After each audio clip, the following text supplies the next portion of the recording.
इस्तेमाल की चीज़ों में तिजारत की नीयत अगर की तो ज़कात का क्या हुक्म है। चुनांचे अगर सोना चांदी के अलावा और कोई चीज़ जो अपने इस्तेमाल के वास्ते ली गई थी,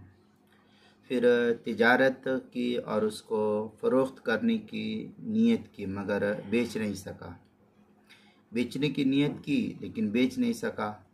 फ़रोख्त नहीं हुई और साल गुज़र गया, कई साल गुज़र गए और वो अभी तक बिकी नहीं, तो उस पर ज़कात नहीं है। क्योंकि नीयत वो मोतबर है जो चीज़ लेते वक्त दिल में होती है, और यहाँ चीज़ लेते वक्त तिजारत की नीयत अव्वलन थी ही नहीं इंसान की, इसलिए ये तिजारत का माल नहीं शुमार किया जाएगा। हाँ, जब उसके बेचने की नीयत कर लिए, फ़रोख्त करने की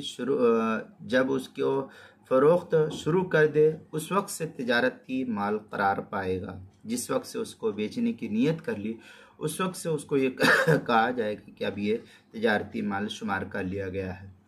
और उस वक्त के बाद अगर ये रकम साल भर रही या ये प्लॉट या जो भी कुछ था ये साल भर रही और वो निसाब के बराबर या उससे ज़ायद है तो उस पर फिर जो है ज़कात इस सूरत में फ़र्ज़ शुमार की जाएगी।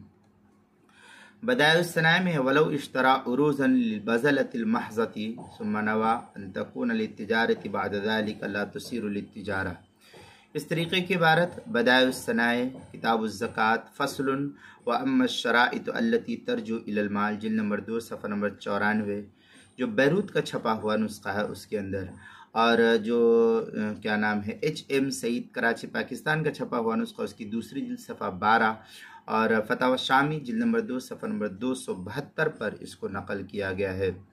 इसी तरीके से ज़कात के मसाइल का इंसाइक्लोपीडिया उसके हरूफ तहज्जी अलिफ के तहत जो इसको नकल किया उन्वान है इस्तेमाल की चीज़ों में तिजारत की नीयत, उस किताब के यानी ज़कात के मसाइल का इंसाइक्लोपीडिया सफ़ा 57 और सफ़ा 58 पर इसको नकल किया गया है।